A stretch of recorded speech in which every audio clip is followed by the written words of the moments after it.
you replace it. Why are you sitting here degrading yourself and admitting defeat? 有一段故事建筑一座城堡，回忆放进去后就不再打。 What is this place? Your trusted source for inspiring, uplifting, faith and family entertainment. Films that inspire and captivate. We're not giving up. I have to believe that something good is gonna come out of this. You find me the secret. You're doing a great job. Stories that celebrate life and family. I saw it with my own eyes. He is not a god! Movies that will surprise you.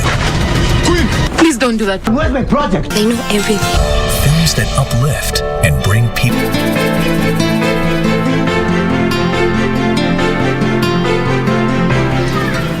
Kama kuna jambo ulikuwa unataka kuniuliza, si ungeniuliza tu. Mbona unifuatafuata nyuma? Babi, wewe ulikuwa ukinifuata? Bibi atalipiza kisasi na kuambia. Bibi atalipiza kisasi babu. Hichi kijiji ni cheusi kama sura zetu sisi Wazanuni. Aloingia chumbani kwangu akatawanya vitu na kuvitupa ni nani? Stop shouting.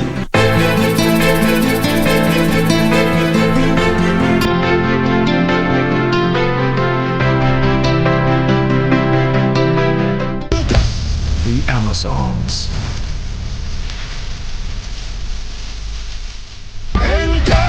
The Amazons.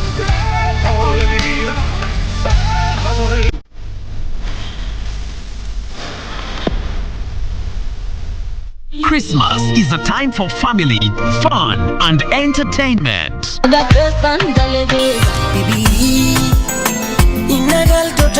This holiday season, KBC Channel 1 brings you exciting shows filled with laughter. Mila on the wall, who is the beautiful among them all? Yes, and that's me. Love. Because I love you. Foreverness. Action. Of course you lied to me. Drama. And heartwarming moments. Keep it KBC Channel 1 for wholesome family entertainment. All I do is win. Kuna venye nina Magic's anger on the beat.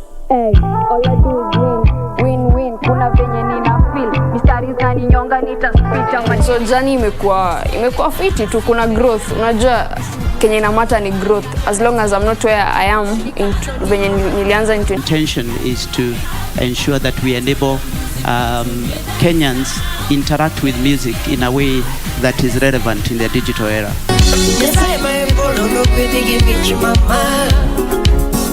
A platform like BASE will enable us also to now do our streams locally and be able to make something of it. Want to listen to that. That's how I want the music industry.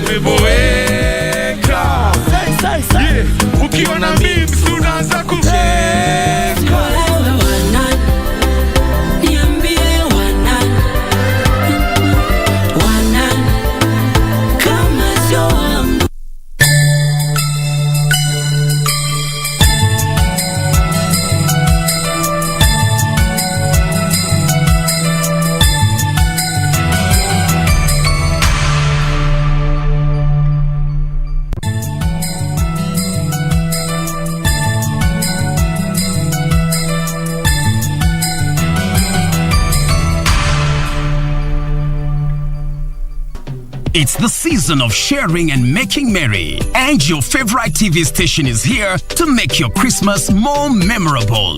Watch KBC Channel 1 this holiday season and stand a chance of winning thousands of shillings in cash prizes and shopping vouchers. Look out for our trivia questions and get rewarded for answering the questions correctly. KBC Channel 1, giving you 1,000 reasons to be happy.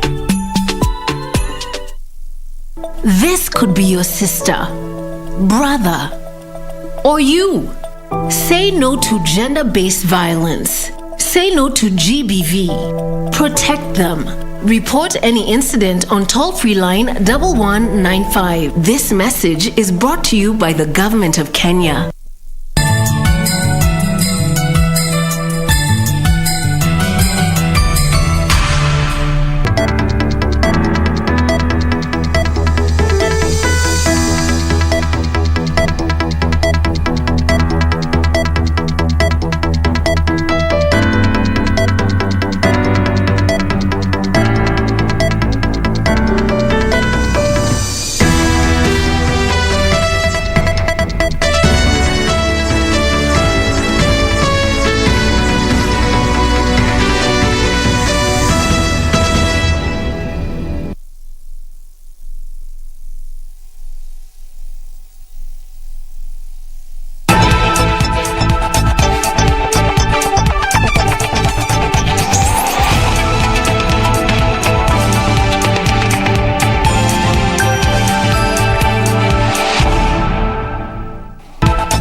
This is Sunday Express. Good evening. Thank you so much for joining us tonight.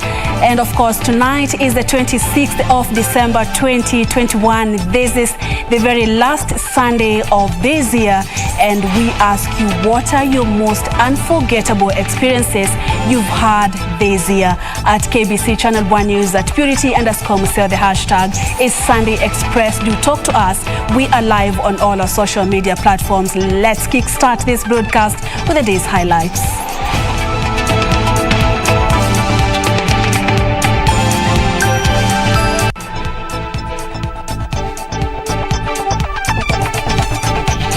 The trend is now worrying.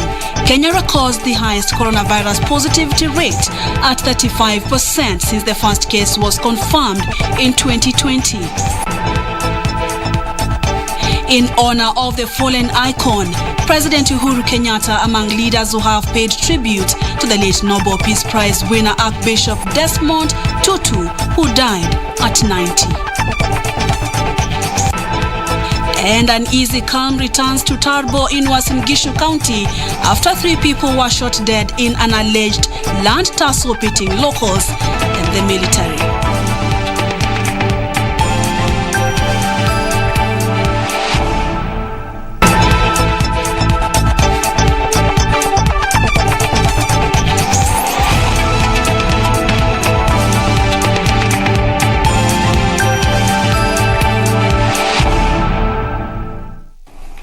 A very warm welcome to the broadcast. My name is Purity Museo, and Byron Abuli is our sign language interpreter tonight. Do talk to us and tell us what are the most unforgettable experiences you've had in 2021, being the last Sunday of this year. Let's kickstart our broadcast. Kenya Sunday is reporting unprecedented increase in COVID-19 positivity rate as 35% of the highest ever since the country recorded its first case in March 2020. The country in the last 24 hours recorded 1,196 new coronavirus cases from 3,415 samples tested, and to date Kenya has registered 282,554 cases.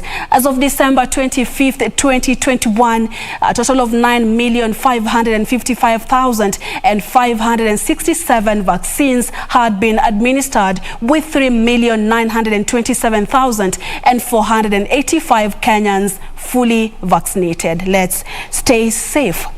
Now, elsewhere, more than 6,000 flights have been cancelled worldwide over the long Christmas weekend, and thousands more were delayed as the highly infectious Omicron variant swept through the world. Over 5.4 million people have died since the outbreak, while 279 million others have been infected. More than 1,500 flights across the globe were scrapped on Sunday alone, bringing more misery for travelers planning to fly over the festive period. As many as 5,900 flights have now been cancelled on Christmas Eve, Christmas Day, and the day after, according to FlightAware data tracking website. Chinese and US airlines appear to be the hardest hit. Further disruption is expected on Monday. Companies have blamed staff shortages on the fast-spreading Omicron variant. They say flight cancellations are the result of airline crews testing positive or being forced to self-isolate. The airport in the northern city of China, Xi'an, has reported nearly 100 flight cancellations, the highest number so far. More than 13 million people in Xi'an have been recently ordered to stay at home as authorities attempt to tackle a COVID-19 outbreak there. Heathrow Airport in London has seen 56 flights cancelled on Sunday so far. Nearly 5.4 million people have died with coronavirus worldwide, according to America's Johns Hopkins University. And the country has also confirmed the presence of Omicron variant, so it's therefore important to stay safe by washing our hands, sanitizing, and using the face mask appropriately. In other news, President Uhuru Kenyatta has joined fellow world leaders in mourning South Africa's anti-apartheid hero and Nobel Peace Prize laureate Desmond Tutu, who died on Sunday aged 90 years. In a message of condolence to the President, President President Cyril Ramaphosa, the people of the Republic of South Africa, and the family of the departed noble President Kenyatta mourned the ever-smiling Archbishop Desmond Tutu as an African icon of freedom, peace, and reconciliation.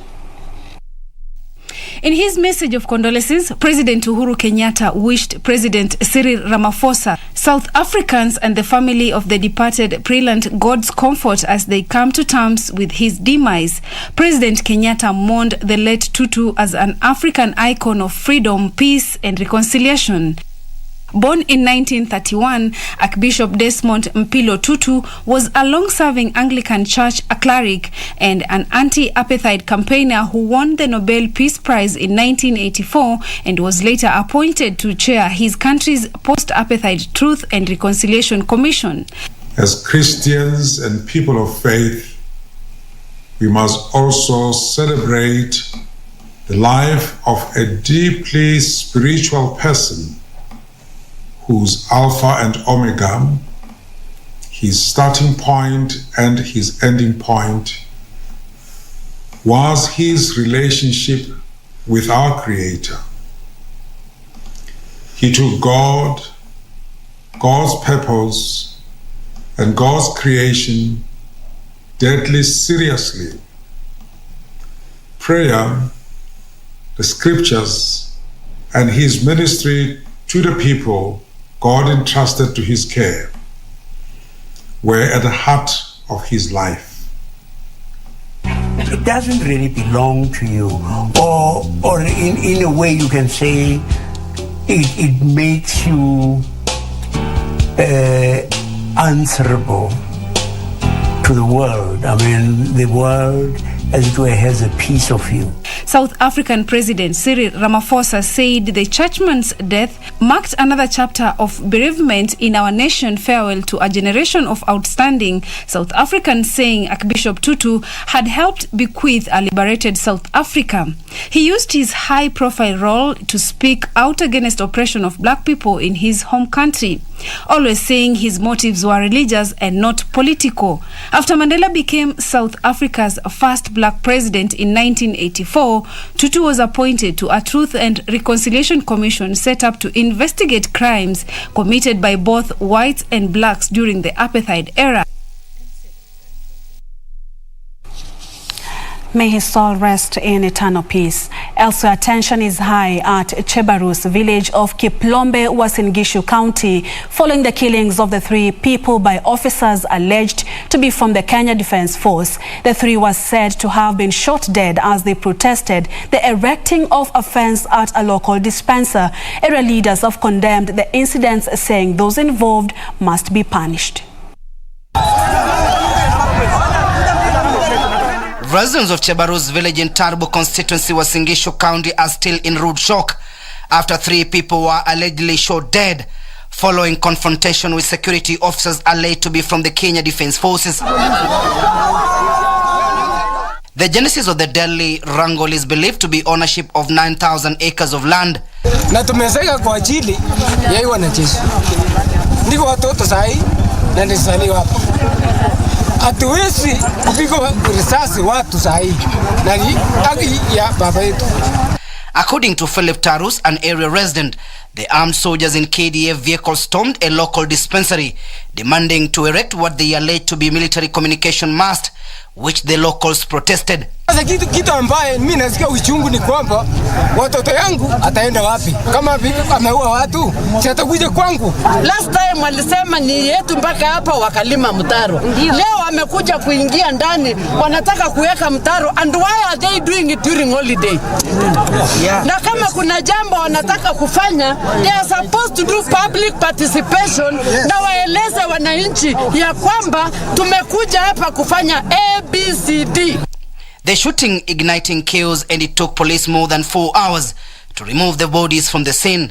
Maybe answered why this? Why this? Even if it is politics, kindly leave us aside. Today we are crying on a Christmas day, and these tears will not go just like that. I have called the county commissioner. Anasema aliambiwa we are around, meaning they are around. ground hawahitaji hata county commissioner. Area County Governor Jackson Mandago, who visited the scene, called for calm, saying it was unfortunate that lives were lost, yet the matter could be solved through dialogue. Timothy Kipnusu for Sunday Express. And Defense Cabinet Secretary Eugene Wamalwa now says Democratic Action Party of Kenya will work with like-minded parties like Azimio La Umoja Coalition as they aspire to form the next government. Elsewhere, Matungulu MP Stephen Mule has told of Health Cabinet Secretary Mutahi Kagwe over the directive by his ministry barring non-vaccinated Kenyans from accessing key public places, more so churches and worship places.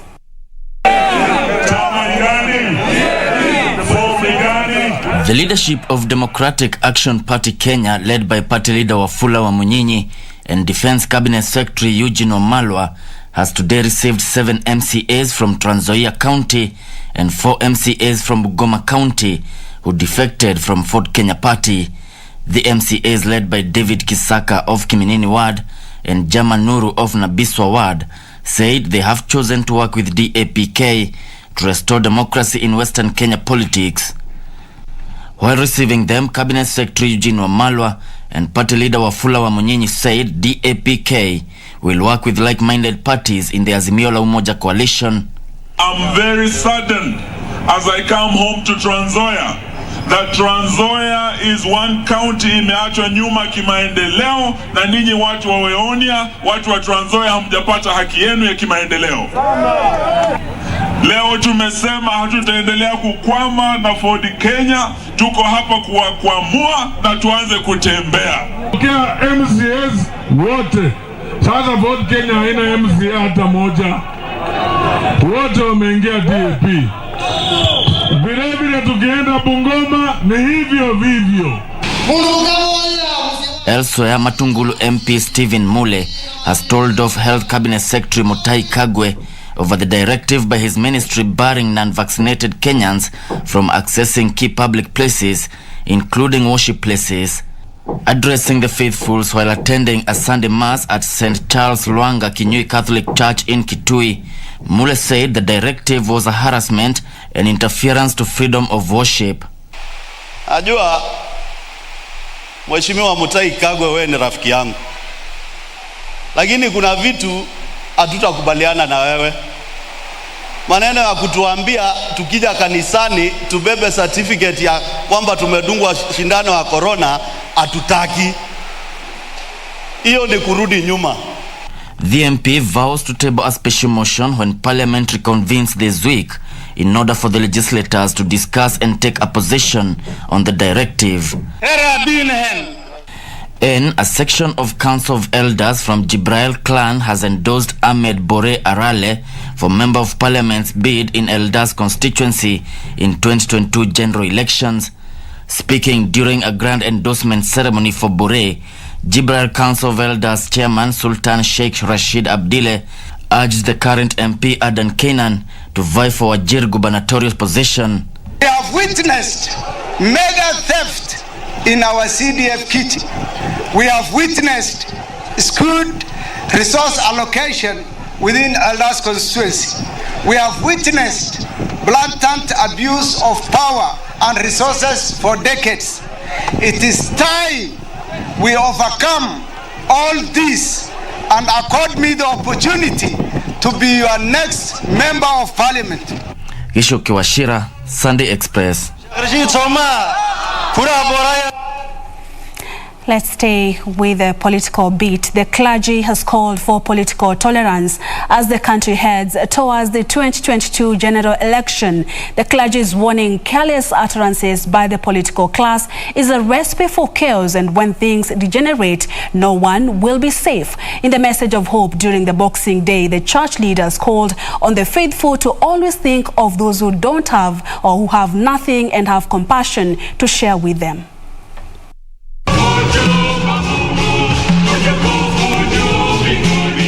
Boxing Day in churches across the city.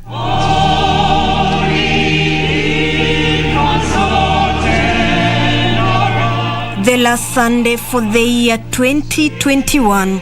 The clergy urging faithful to spread love and joy of Jesus Christ to all. Mwema wa kusherehekea tukikumbuka the reason why Jesus came. Alikuja ili tupate uzima, alikuja kutafuta kile ambacho kimepotea, na hiyo ndio tumekuwa tukihubiri na kuhubiri upendo. At All Saints Cathedral, Provost Sami Wainaina encouraging Kenyans to be proud of their backgrounds, reiterating the equality for all before the eyes of God. Today, some of us can stand before kings, can be able to influence people, not because of our birth, but because of what we have received through the second birth of the Spirit. At the Stewards Revival Pentecostal Church, Bishop Samuel Njiriri called for politicians to tone down their utterances and adhere to the Ministry of Health protocols as they go on with their campaigns. Nyinyi wanasiasa, na kama wakati huu tunaona COVID imeinuka tena, nyinyi wanasiasa ndio mnafanya hii COVID kwa sababu ya hii mikutano yenu ya kila wakati. Sio kanisa halina shida. Sisi tumeweka social distance, tunanawa mikono vizuri. But when you look at the way Kenyans are behaving, it's like 32% is not scary. COVID is here and it's with us. And it's mutating differently. The men of God have also urged Kenyans to spend the little they have wisely. Sio ati lazima utumie kile ambacho umetafuta alafu tena uache ukiwa na shida. Elsewhere, a religious organization, Ananda Marga Mission, shared the day by donating food to the less fortunate amid the COVID-19 pandemic. The Ananda Marga Mission initiative is keen on making sure they help the less fortunate in the society celebrate at these harsh economic times. This is my spirit, and that whoever will come at my door with the spirit of any need, we will try to assist them as per best of my capacity. Nafurahia sana siku ya leo kwa vile dada ametusaidia sana, ametupea sikukuu. Hata jana hatukupata ya kupika, lakini leo tumefurahia sana. Ruth Wamboi for Sunday Express. On the same spirit of Christmas, over 1,000 needy families across Bungoma County have benefited from food and non-food donations courtesy of the former Communications Authority Director General Engineer Dr. Francis Wangusi. The families welcomed the gesture, saying it will cushion them during the festivities. The program is being coordinated by the County Red Cross team. The program kicked off in Mount Elgon region, where each family received a packet of wheat flour, sugar, cooking oil, tea leaves, a bar of soap and rice. Speaking during one of his stopovers, the former Communications Authority Director General urged like-minded Kenyans to extend the generous gesture to the needy in the society. Sasa ninataka mnipatie ile kiti ingine nitengeneze kiti ile ya ugavana. Muwe mnatembea mkikuja Bungoma, mnatoka huko. The beneficiaries welcomed the kind gesture of the engineer, saying it couldn't have come at a better time. Sisi kama wamama ndio tuna mzigo ya kulea watoto ndani ya nyumba, na kulingana na changamoto ya corona hatungeweza hata kuwalisha vizuri.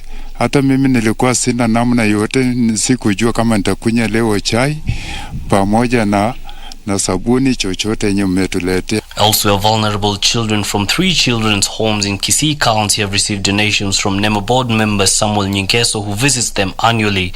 Nyingeso called on well-wishers to come to the aid of vulnerable children, especially during the festive season. Tusiserekee Krismasi sisi peke yetu kula tukiwaacha wengine.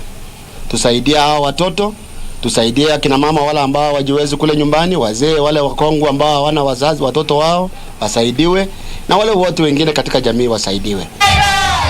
Finally, Bethel Children's Home in Lundiani, Kericho County was treated to foodstuffs and gifts thanks to the generosity of a well-wisher. The lives of these kids iko katika mikononi mwetu, na hawa watoto ni watoto ambao tunasema ni viongozi wa kesho. Joseph Cherorot called on the government and parliament to legislate on how children's home in the country can be funded by the government as they go through many challenges. Yusufar reporting for Sunday Express. It's the last Sunday of the year 2021. What are your unforgettable experiences that you've had this year? I've posted the same question on Twitter, Instagram, and Facebook. Share with us your experiences. I'll be going through your feedback during and before the tail end of this broadcast. We now take a short commercial break. Don't go anywhere. We still have more coming up shortly. Stay with us.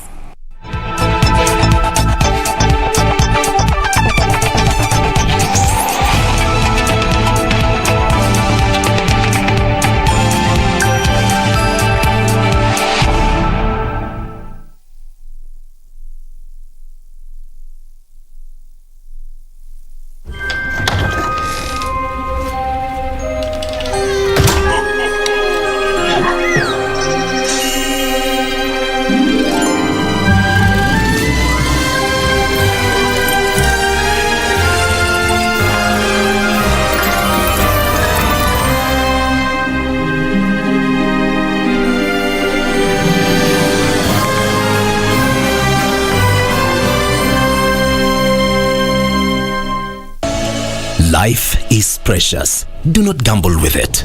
Say no to bad driving. Treat the Amazons. Usikubali haraka iwe ndo mwisho wako. This message is brought to you by the government of Kenya. Sometimes there isn't a worse enemy than your own heart. A rebellious heart. Forget about her. She's married now. She's not happy. I can't see her like this. A guilty heart. I can't take it anymore, Mama. I'm sorry I forced you to marry Damien. A determined heart. I still love you. Let's run away. But what about my children? Lying heart.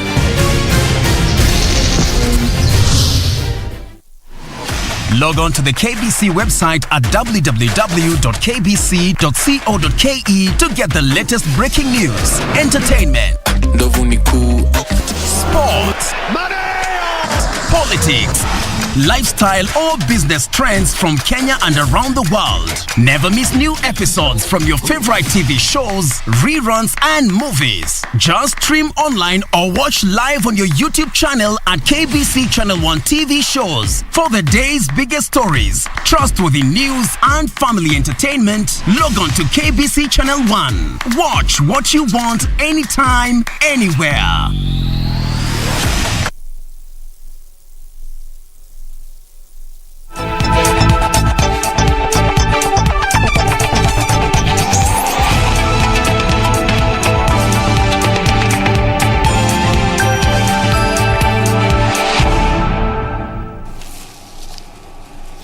You're watching Sunday Express. Welcome back. Byron Abuli is our sign language interpreter tonight.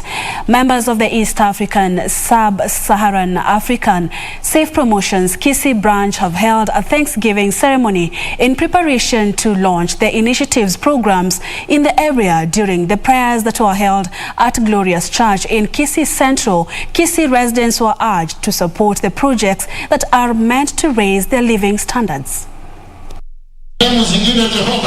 Led by Bishop Julius Kithome, the group CEO, the team said the projects launched in the county aim at providing employment opportunities and in turn improve the region's economy. Nashukuru Mungu kwa sababu ya kiongozi wa e-count Bwana Mageto na timu yake kwa kazi kubwa ambao wamekuwa wakifanya na hata inathirika siku ya leo. This is an evidence of the commitment of the team na nyinyi kuitikia. Kithome further urged Kisii community to work together in order to achieve meaningful development. Mtu mmoja hawezi, wakiwa wawili Biblia inasema one chases 1,010, two will chase thousands. Hiyo ni neno la Mungu. And in the circular, you cannot clap with one hand, can you? You need another hand so that you can clap. So sisi tukirusha mkono huu, nyinyi mnaleta hiyo ingine, alafu tuna club na inakuwa tunasonga.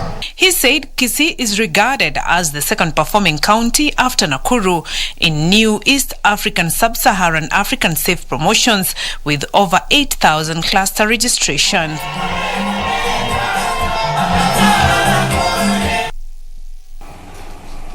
In Mombasa County, families of the 3 men from the county who have been missing for 18 days are now crying for help to trace their whereabouts. The 3, Museo Bakari, Hussein Mohammed and Fami Bakari, are said to have gone missing while en route from Nairobi to Mombasa in Maungu area on the 9th of December. Here is that report. These families have been united by fate. The disappearance of their 3 sons who worked together in the matatu business while on duty. Niliongea naye asubuhi Jumapili, akanambia niko karibu na Voi na nitakuwa lunch nyumbani, tutaongea nikifika nyumbani. From there sijaongea naye tena, sijampata simu yake hadi wakati wa sasa. 51-year-old Museo Bakari, 26-year-old Hussein Mohammed and 21-year-old Fami Bakari disappeared on December 9, 2021 en route from Nairobi to Mombasa but never to arrive at their homes. Toka Mariakani, nikafika Maji ya Chumvi, nikafika Samburu, nikafika police station ya Taru. Same stories. Nina uchungu na mahali hawa watu wamepelekwa. Hakuna vile nitazungumza na bwanangu alafu tena baada ya hapo nisipate simu yake mpaka sasa.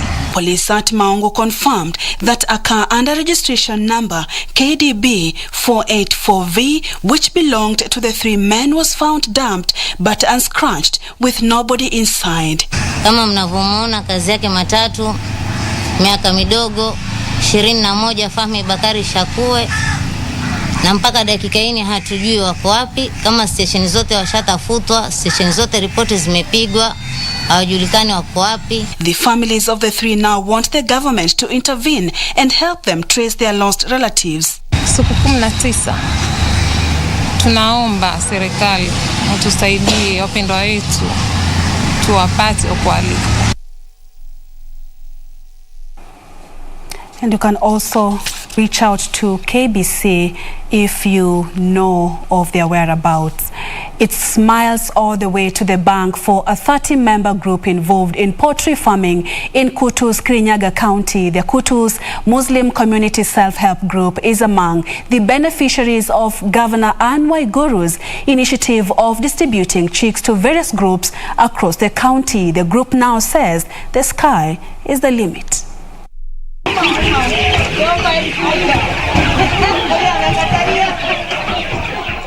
The 30-member group that operates within Kutus received 1,250 3-month-old chicks from the county boss to produce eggs and meat for commercial purposes 5 months ago. Tuko na value chain ya avocado, tuko na value chain ya nguruwe. Mulituona kule Mutithi juzi tulikuwa tunapeana nguruwe. Tunapeana nguruwe 20 kwa group. Kuna ingine ya beekeeping, kuna ya dairy, kuna ya tomato. Zote tunaendelea tukisaidia kila vikundi ndio tukimaliza miaka 2-3 hivi tuone kila nyumba imeguzwa na project moja ya hii program ya Wezesha Kirinyaga. Kwa hivyo The group's chair Yahya Juma, appreciating the governor's gesture of empowering the youth, say they have already started selling the grown cocks and are hoping to make more sales during the festive season. Mpaka saa hii tunakuwa na kuku 800 hapa, 810, na kati hizo 810 405 ni za mayai na hizo zingine balances ni jogoo za nyama na tunaanza kuuza. Juma says since they get all feeds from the county government, all the profits are deposited in group saving account with a goal of ensuring each group member initiate their own project in future. Kila member awe na kuku zake ndani ya nyumba, imuuplift maisha yake. Tunaendelea vizuri na mpaka saa hii members wangu kila mtu amejenga chumba kwake nyumbani, lakini hatujaanza kufanya dividend kwa sababu hatujakaa hivyo tukaandika minutes of how dividend itafanywa tupeleke kwa county government iwe approved. Already, some group members have started benefiting from the project. Kutus is among 473 community groups that were funded by Governor Anne Waiguru's government to undertake various agricultural projects such as poultry keeping, pig rearing, beekeeping, tomato and avocado farming, fish and dairy farming. Ya kwanza ina provide na poverty eradication. Sababu mkulima akiwa empowered anapata mayai, jamii yake inapata afya mzuri, inaweza kwenda kwa shamba ifanye kazi, atakuwa na afya ya kufanya kazi pale shambani, na pia ataweza kufuga zile zake pale, aweza kuwa anauza na watoto wake anawalipia school fees. In other news, security agents in Nakuru are in hot pursuit of a police officer who Saturday night shot dead his senior at Kedong Ranch Administration Police Camp in Maimahiu area of Naivasha. Naivasha Sub-County Police Commander Samuel Waweru described the suspect as an armed and dangerous with a G3 rifle and appealed to members of the public to be on the lookout. More of this in the County News Roundup. According to reports filed by police officers from the camp, Police Constable Joseph Modonga shot dead Senior Sergeant Ayub Polo at close range using his G3 rifle after he was questioned for reporting to duty late and drunk at around 3 a.m. According to the police, the deceased had bullet wounds on his left ear, left shoulder and left knee with 7 spent cartridges recovered at the scene of attack. Elsewhere, Ruiru MP Simon Kingara now wants elderly persons living in urban centers given better monthly stipends than their upcountry counterparts. The MP said besides rent, the elderly persons living in towns buy food and non-food stuffs, thereby making 2,000 shillings monthly stipend peanuts. Maeneo mengine kama hapa Ruiru ambayo hatuna shamba kupanda, tunategemea madukani, hiyo pesa inakuwa ni kidogo sana. Hata kama tunashukuru inakuja, ingekuwa jambo mwafaka kama ingeongezwa kiasi ndio hawa wakongo wetu waweze kujimudu. He was speaking when he distributed food items to elderly person living at the Bondeni slums. And Kenyans of goodwill have been urged to remember the less fortunate as they celebrate this year's festive season. Speaking when they visited Utugi Children's Home in the year in Limuru, members of Licensed Firearms Holders Association said they decided to visit the children's home to give a smile and hope to the children who have had a tough upbringing before they were rescued. Tumefeel kwa siku ya leo tukuje to at least we put a smile on the faces of the less fortunate. That's why as an association, as an organization, tulitafuta resources kidogo, we put them together. Tukaona tuwafanyie ka shopping kidogo ya Merry Christmas. Ndio hata sisi tukirudi kusherekea manyumbani, at least tumeacha wengine wakiwa wamefurahi pia. Nataka kusema leo tuna furaha sana, tumetembelewa na walengaji shabaha wanaomiliki bunduki halali, na tuko na mashabiki, tuko na shabiki Sami, tuko na shabiki Motembei, tuko na shabiki Belinda na shabiki Cherono. Tumeshukuru sana, watoto wamefurahia, sisi tumefurahia pia, na Mungu awabariki sana. Finally, it was a special Christmas for homeless children in Kitale, Trans Nzoia County, as well-wishers offered to celebrate Christmas with them. More than 200 children, mostly with special needs, spent the Christmas with members from Revival and Hope Program for Children who donated food and gifts to them. Tunahitaji a bigger farm sababu hii penye tuko ishaja. Na hatuna space ya kuongeza kama hata ni dormitories ama nini, space hakuna kabisa. Cases zenye ziko hapa mingi ni abandonment cases. Hiyo ni mzazi anapata mtoto na abandon hospitali. For Sunday Express, I'm Ben Troinjua.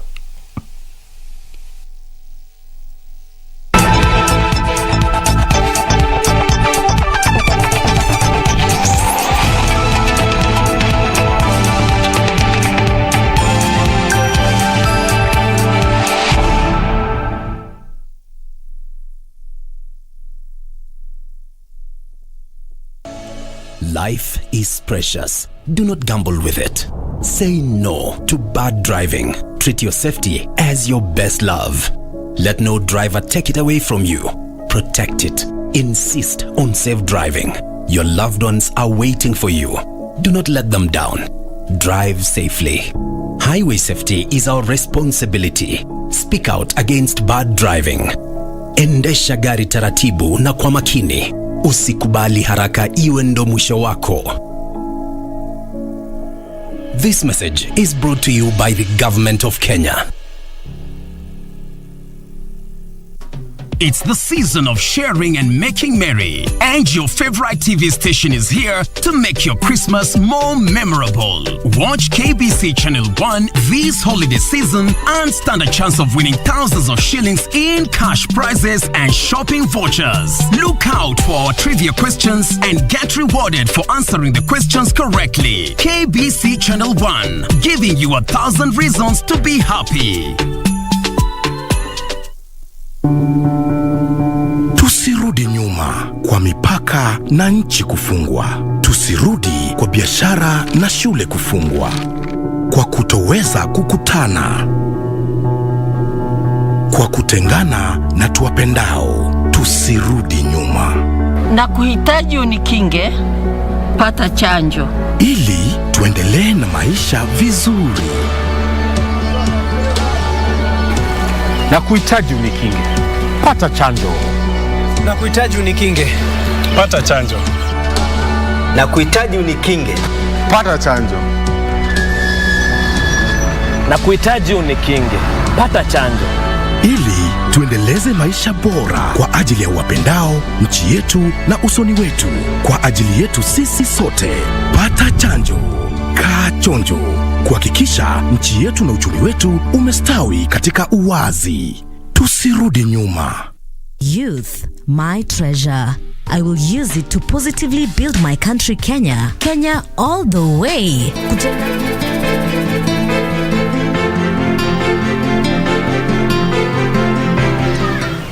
Kama kuna jambo ulikuwa unataka kuniuliza, si ungeniuliza tu. Mbona unifuatafuata nyuma? Badi, mimi ulikuwa ukinifuata.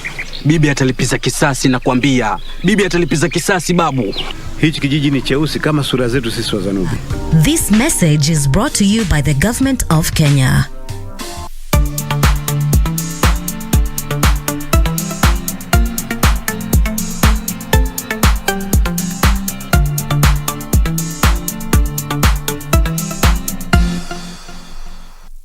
Ili kupata sikiza tune hii ya Bwana Atamaliza Nawe, bonyeza *811*962#.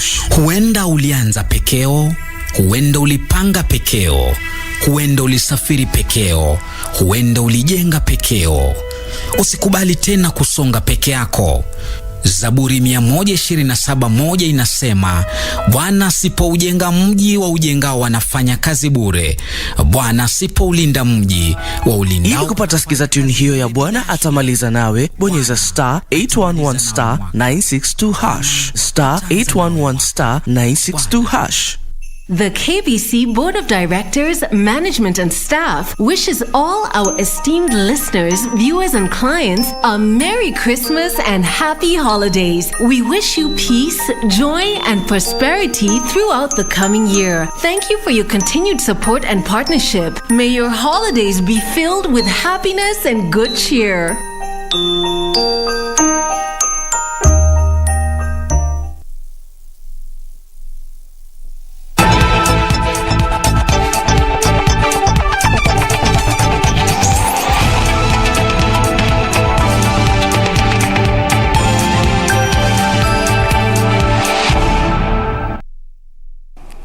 This is Sunday Express. Thank you so much for staying with us. In world news, at least 6 people have died in a suicide bomb attack on a crowded restaurant in the Democratic Republic of Congo, eastern city of Beni. According to officials, more than 30 people were celebrating Christmas at the Inbox restaurant when the bomb went off.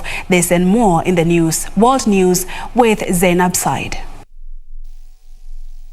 Officials in Democratic Republic of Congo say at least 6 people have died in a suicide bomb attack on a crowded restaurant in the eastern city of Beni. According to reports, police prevented the bomber from entering the building, but he blew himself up at the entrance, killing himself and 5 other people. The officials blamed Saturday's attack on the Allied Democratic Forces, a militia group said to be linked to the so-called Islamic State. No group has claimed responsibility for the attack. In Burkina Faso, authorities have declared a 2-day period of mourning after suspected militants killed at least 41 members of the government-backed civilian militia in the country's desert north this week. It was one of the heaviest single-day losses the civilian militia has experienced to date and occurred 1 month after an attack on the Jeddah post killed 58 people. And security forces in Sudan have fired tear gas at pro-democracy protesters in the capital Khartoum. The demonstrators converged on the presidential palace for the second time in a week, but were met by a heavy security presence. Earlier, the militia government restricted phone and internet services in the city as protesters gathered. Earlier, the military government restricted phone and internet services in the city. For Sunday Express, I'm Zainab Said.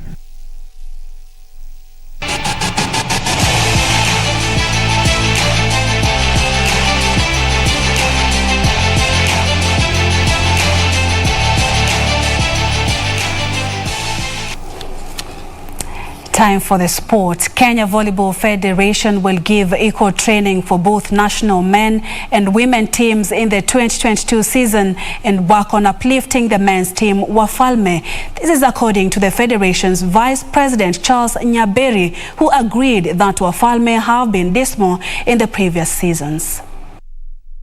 The national men's volleyball team of Wafalme will be seeking to improve their rankings in the African continent by producing stunning performances after a poor run of results in previous seasons. They've been ranging between position 3 and position 6 continentally, but we believe that is not good enough. They have the potential, they have what it takes to move up to the top 2. Top 3, even top the continent. They have the physique, they have the willpower, and we saw it as we saw in Rwanda. They played so impressively. They only, like I said, they only lost 1 game. But on technicalities, after that, we were sent to the remnant pool, so to say. The team, which has never gone beyond the Africa Cup of Nations, ended their 2021 African Nations Volleyball Championships on the 9th position in the volleyball tourney in Kigali, Rwanda. In a move geared towards uplifting the team, Kenya Volleyball Federation has embarked on issuing adequate and equal training for the team, as it is for the women's team Malkia Strikers. What needs to be done for the team to be able to measure up at that top flight level? So we are not yet there, but we are on the way. And we made some very good progress. And we now know also that on the ground, we need to have a very vibrant local league, very vibrant local competition in order to prepare our people. The Federation will provide top-notch coaches to facilitate the team in training as it seeks to uplift it and improve its rankings. Frederick Umuki for Sunday Express. Zimbabwe risks being locked out of the next month's Africa Cup of Nations as the country faces a looming ban from World Soccer governing body FIFA. The